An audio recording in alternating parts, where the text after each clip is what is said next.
नाज़रीन, हफ्ते का आगाज़ है, लेकिन आगाज़ के ऊपर ही जो है वो ये लग रहा है कि ये हफ्ता सियासी तौर पे बड़ी गर्मा गर्मी वाला होगा।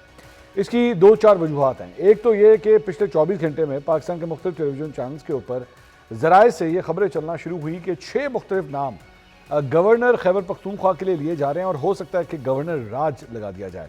अब वो जो 6 नाम हैं जो उसमें सामने आए हैं उसमें 3 सिविलियंस और 3 साबिक जनरल हैं जिनके नाम सामने आए हैं। फैसल करीम कुंडी साहब का भी नाम शामिल है कि अगर पाकिस्तान पीपल्स पार्टी इसके ऊपर राज़ी नहीं होती तो फिर ये दीगर नाम जो है इनको कंसिडर किया जा सकता है। ये पहला मौका नहीं है कि खैबर पख्तूनख्वा में गवर्नर राज की बातें जो हैं वो शुरू हुई हैं, इससे पहले भी हो चुकी हैं, लेकिन इस मरतबा एक बड़ी सीरियस अटैम्प्ट जो है वो लग रही है कि शायद वाकई गवर्नर राज वहाँ पर लगा दिया जाए। क्या गवर्नर राज लगाना इतना आसान होगा? क्या इससे मसाइल हल हो जाएंगे?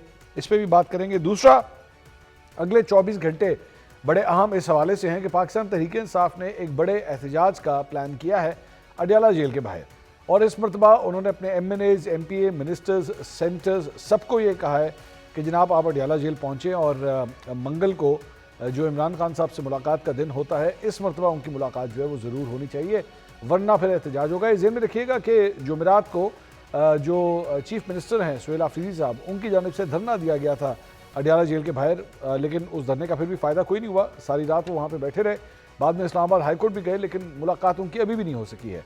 तो अगले 24 घंटे जो हैं इस हवाले से बड़े अहम है।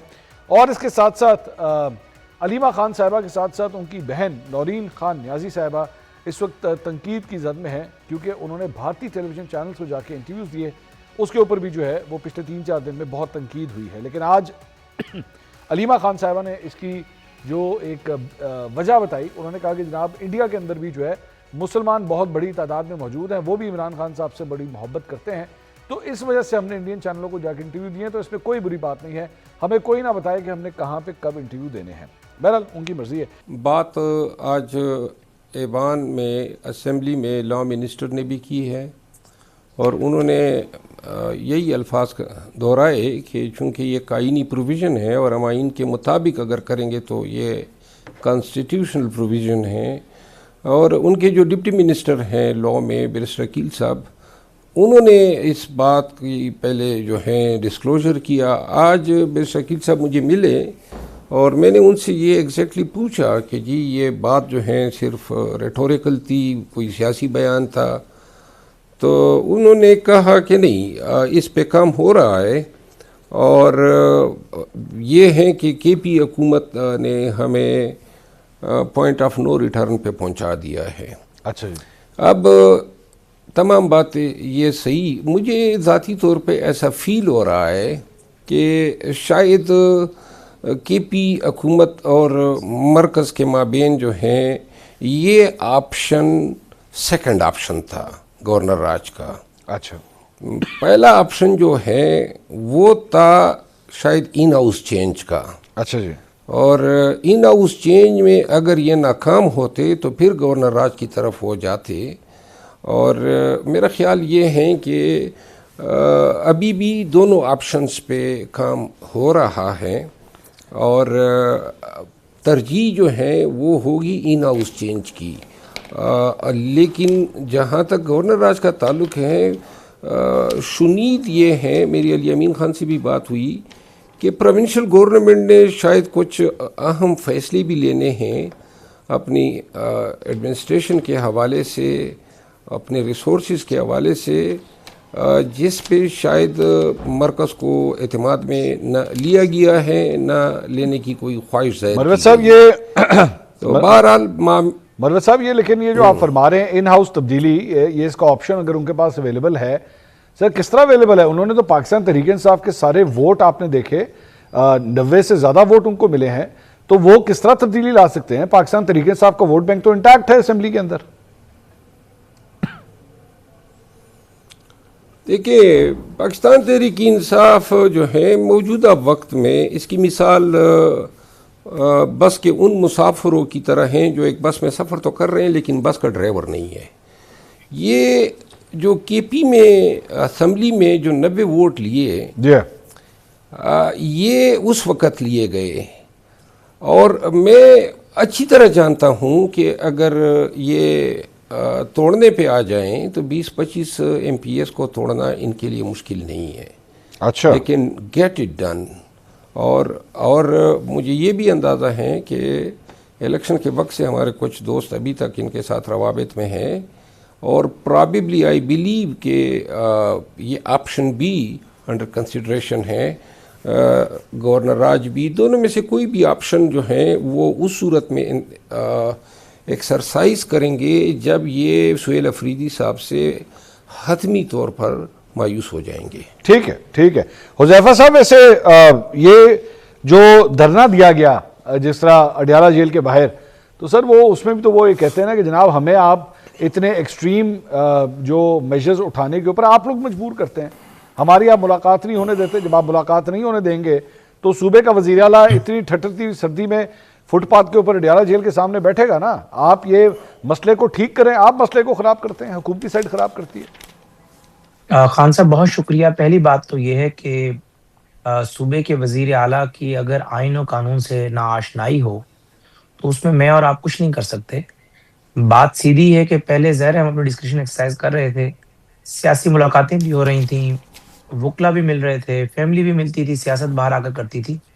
लेकिन अब ये तय हुआ है कि एक सजा याफ्ता मुजरिम से किसी भी सियासतदान की या उसकी ऐसे किसी फर्द की मुलाकात नहीं कराई जाएगी जो बाहर आकर उसके बयान को इस्तेमाल कर कर एजुटेशन करे, 26 नवंबर 2024 जैसी कॉल दे, या मरकज की तरफ से अगर केपीके में ऑपरेशन करना हो उस ऑपरेशन के ऊपर क्वेश्चन मार्क लगाए। तो ये तय किया गया और ये जेल मैनुअल में वाजे है। शेर अफजल मरवत साहब, मुझे नहीं पता कि एक मारूफ कानूनदान रहे, एक जज रहे, इससे एग्री करेंगे या नहीं, लेकिन जाहिर है जेल सुपरिटेंडेंट ने किसी भी सजा याफ्ता मुजरिम के कंडक्ट को देखना होता है।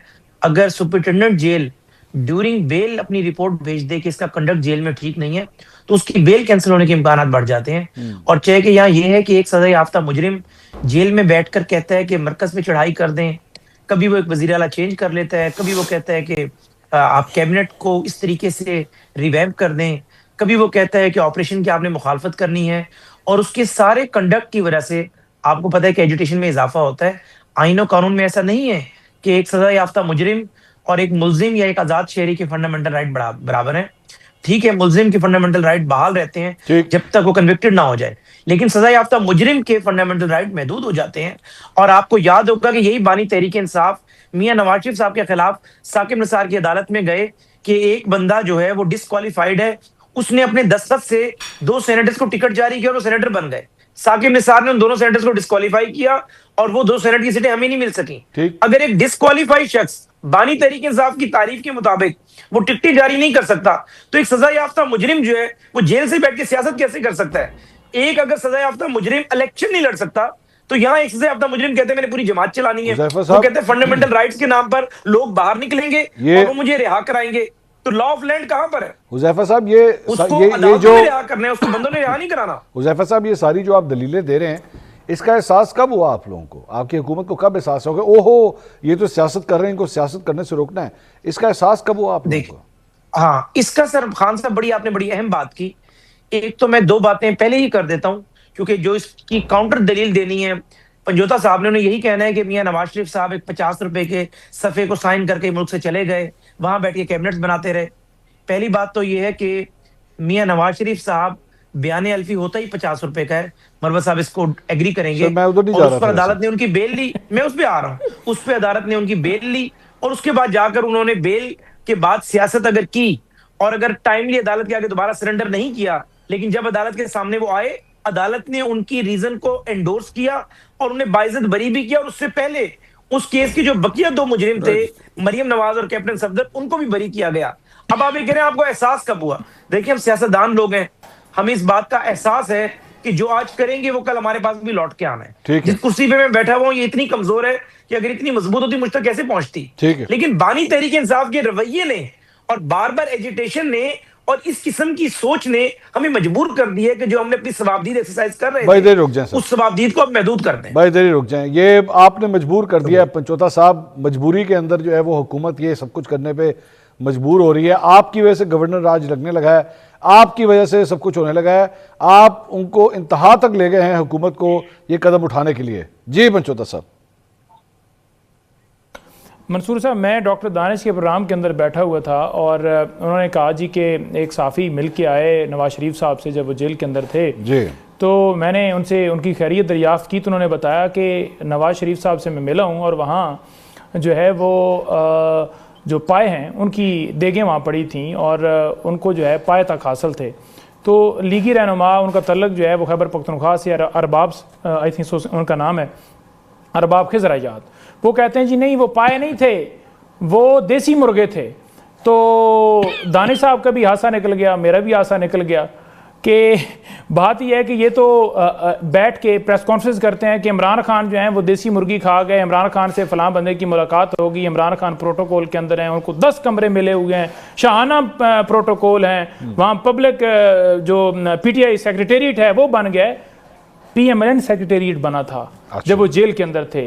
इमरान खान को ऐसी हासिल नहीं, उनको ऐसी हासिल थे, उनसे मर्जी के उनके लोग जाकर मिलते थे, सियासी गुफ्तगू भी करते थे, रुफ़का भी मिलते थे, दोस्त अहबाब भी मिलते थे, साफ़ी जाते थे, वो जाकर उनसे बात करते थे, उनका इंटरव्यू चलता था, उनके अखबारों के अंदर वो तमाम वो जो इंटरव्यूज़ जेल के अंदर बैठ के देते थे वो तमाम की तमाम चीज़ें जाती थीं। और नवाज शरीफ साहब के 50 रुपए के स्टाम्प की जो बात कर रहे हैं हुज़ैफा साहब, उस 50 रुपए की कीमत का तो मामला नहीं है। मामला यह है कि आपने कहा कि 4 हफ्तों में मैं वापस आ जाऊंगा इलाज करवा के, आप 4 हफ्तों में वापस नहीं आए, आपने 4 साल लगा दिए और एयरपोर्ट पर अभी आप उतरे नहीं थे, आपको जमानत भी बाहर से बैठे हुए आपको मिल गई और आप बतौर इश्तिहारी सजा याफ्ता जलसे के अंदर खड़े होकर तकरीर कर रहे हैं सियासी। क्या उस वक्त आपको सियासत नहीं याद आई कि ये अभी तक तो सजा याफ्ते हैं और देखा जाए तो ये जेल के अंदर हैं, जेल से बाहर निकालकर डील के जरिए आपको वहां बिठाया भी गया, उस वक्त कोई पाबंदी आपको नजर नहीं आई।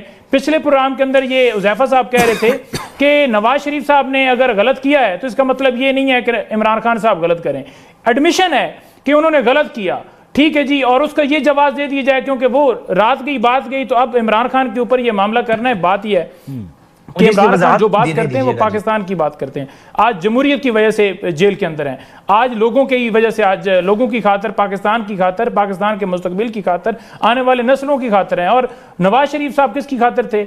आपने हिसाब नहीं दिया, आपने रसीदें नहीं दी, आपके एवन फील्ड अपार्टमेंट्स थे, आपने वहाँ पर बताया नहीं कि ये पैसे कहाँ से आए और कहाँ से आपने ये अपार्टमेंट्स खरीदे, आपके ऊपर अल अजीज़िया रेफरेंस था, आपके ऊपर जो है वो शरीफ ट्रस्ट केस था, आपके ऊपर फ्लैगशिप इन्वेस्टमेंट रेफरेंस था, आपके ऊपर तो तमाम केसेस थे ना, करप्शन के, बदयानती के, मनी लॉन्ड्रिंग के, चपरासी के अकाउंट में 5 करोड़ रुपए निकल रहे हैं। तो उस वजह से अगर आपको जो है भगाया भी गया और डील के तहत बिठाया भी गया तो हम ये कह रहे हैं कि हम ये डिमांड नहीं कर रहे कि इमरान खान को जो है प्रोटोकॉल दिए जाए, एसी दिए जाए। देखें, उनसे मिलना रुफ़का का, फैमिली की, वकीलों तक कोई इजाजत नहीं है कि वो जाकर कोई मशावर 200-300 के केसेस बना दिए हैं कि हम मशवरा कर सकें। सिर्फ इमरान खान ने नहीं, उनकी एहलिया भी 1 महीने से जो है वो आइसोलेशन के अंदर, तो ये जस्टिफिकेशन तो सूट ही नहीं करती क्योंकि एहलिया तो कभी भी उनका बयान नहीं चला, कभी भी उनकी तरफ से ट्वीट नहीं आया कि जनाब मेरी तरफ से कौम को ये पैगाम है, वो भी आइसोलेशन के अंदर हैं। तो इनका तमाम बयानिया इस चीज़ से पिट रहा है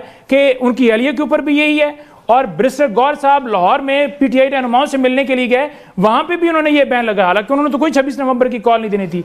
यहां पर मामला ही सिर्फ ये है कि जिसकी लाठी उसकी भैंस वाला मामला है कि हमारे हाथ में बस वो डंडा आया हुआ है तो हमने अपनी मर्जी के मुताबिक चलाना है। लेकिन हम वहां एहतजाज करेंगे, मंगल को वहां बैठेंगे और तब तक नहीं उठेंगे जब तक हमारी मुलाकात नहीं होगी।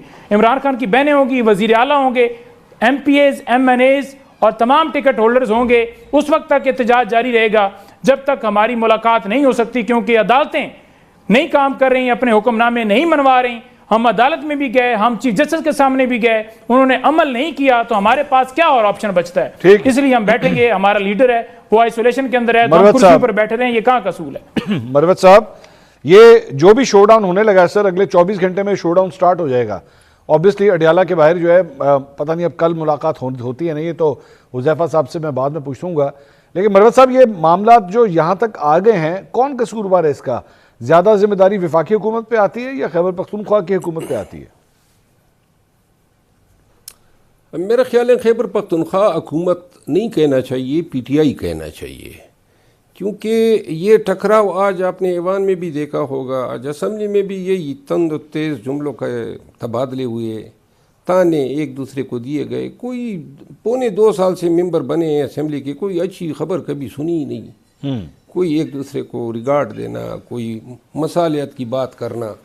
और ये नहीं है कि नून वाले लगे होते हैं, पीटीआई वाले भी इक्वली लगे होते हैं तानने। और ये अभी जो आप देख रहे हैं हुज़ैफ़ा साहब और पंजोता साहब के माबेन माजी में ये दोनों गए हुए हैं। माजी की बातों से जान नहीं छूट रही है हम सब की कि जी माजी में आपने ये किया, उसने ये किया।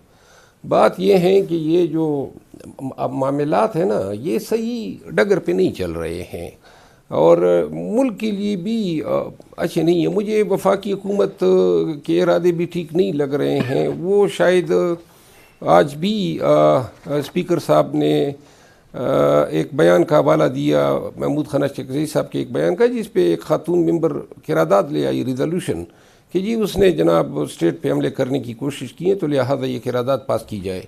स्पीकर साहब ने काफ़ी नाराज़गी का इज़हार किया और उसने बताया कि मैंने बैसियत स्पीकर क्या किरदार अदा किया है, लेकिन सुनने वाला कोई नहीं था।